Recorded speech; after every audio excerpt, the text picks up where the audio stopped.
Good morning, everyone.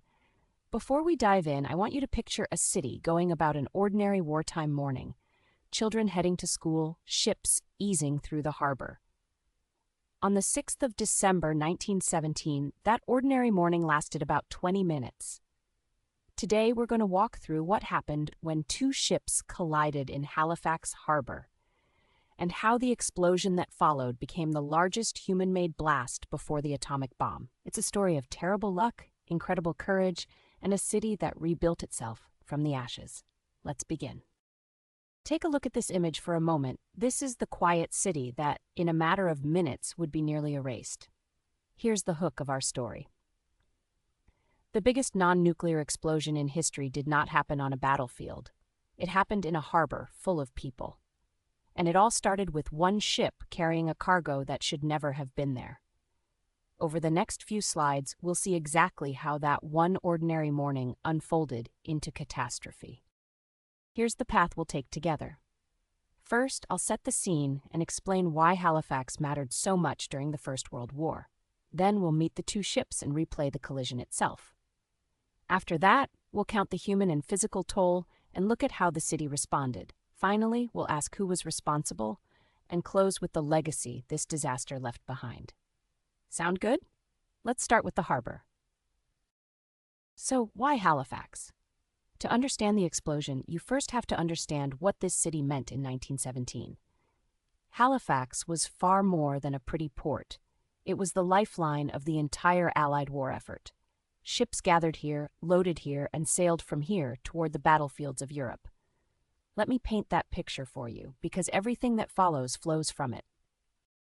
Halifax sat on one of the deepest ice-free natural harbors on the Atlantic coast. That meant ships could gather here year-round, form convoys, and set out across the ocean in relative safety. Munitions, troops, food, and supplies all funneled through this one port on their way to the battlefields. And that's exactly why a French munitions ship, the Mont Blanc, was sitting in the harbor that December morning, packed to the brim with explosives. The war's lifeline, in other words, was also a city of people living right next to the danger. Now let's meet the two ships at the heart of this story. On one side, the Mont Blanc, a French vessel carrying high explosives from deck to hold, essentially a floating bomb heading for the front.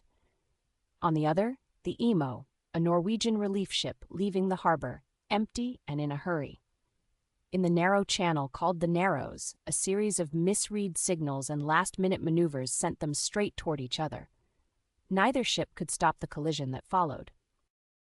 Here's the sequence, and it happens fast. That morning, the Mont Blanc and the Emo collide in the Narrows. The collision sparks a fire aboard the Mont Blanc, and the crew, who know exactly what they're carrying, abandon ship. But the burning, drifting ship becomes a spectacle. Crowds gather along the shore to watch as smoke climbs 2,000 feet into the sky. 17 minutes after the collision, the cargo detonates. That delay is the cruel detail of this story. It gave people time to watch and no time to run. The number that still takes your breath away is this. Roughly 2,000 people died. Thousands more were injured or blinded, many of them watching from their windows when the blast hit. It remains, to this day, one of the deadliest disasters in Canadian history, and it happened in a single instant. Hold that number in your mind as we turn to the wider destruction next. The physical toll is just as staggering.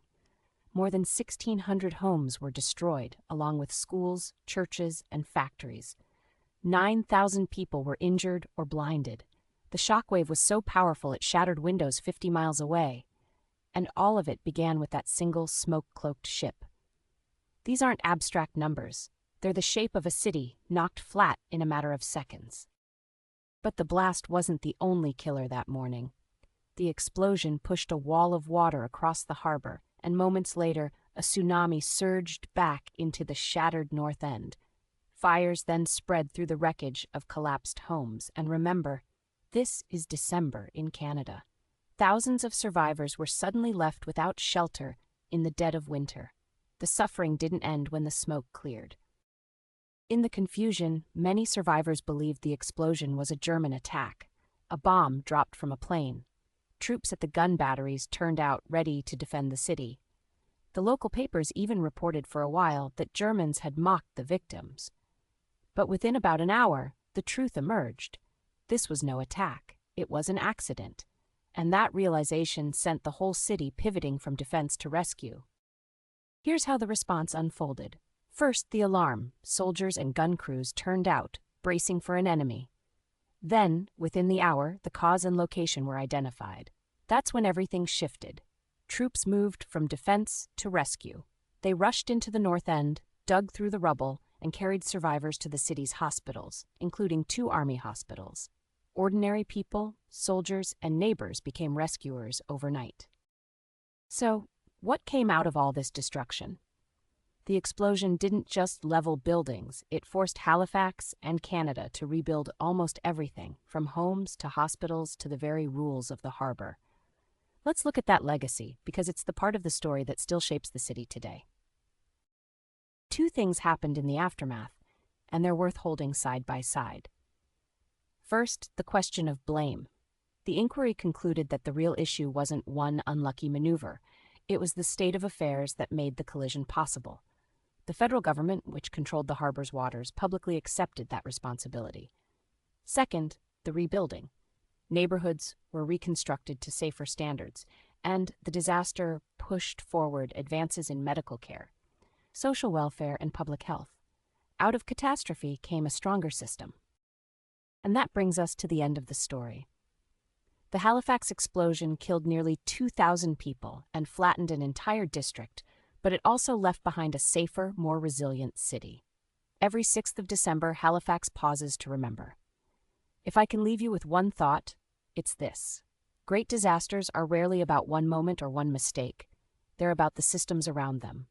And in the response, we see the very best of ordinary people. Thank you.